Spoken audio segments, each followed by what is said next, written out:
We found out about Clarehouse just a few days after my mother was discharged from the hospital and into hospice care. We never thought that we'd have to be going through this early. My mom was 54 at the time, and she had 2 3-month-old grandchildren. So this was supposed to be a time of joy and happiness and celebration. And so it was a very challenging time for us, but Clarehouse allowed us to make amends. It's an opportunity to spend time with one another.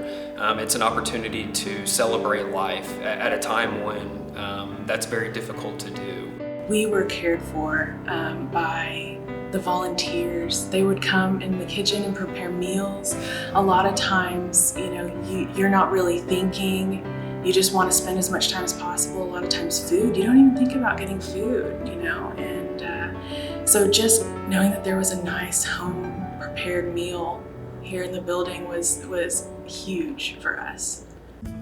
Every time that I hear the name Clarehouse, the first thing that comes to my mind is gratitude. I cannot express enough thanks for the role that Clarehouse played during my mother's day and the opportunity that it gave us to spend time with her. This is a wonderful organization that's filled with people that truly care about the people that they're looking after. It kind of nailed home for me, life isn't always a guarantee, and we need to take care of our loved ones.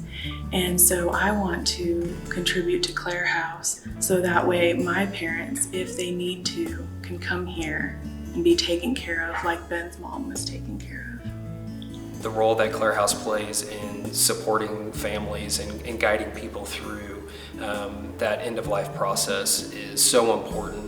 Looking back on my experiences and just what it meant to me and my mother and our family, that's the reason why we want to give back to Clarehouse. We saw the impact that it had on my mother and our family members, that we had a place that we could go and just spend time with her, and we wanted to make sure that we could contribute and give that to other families as well.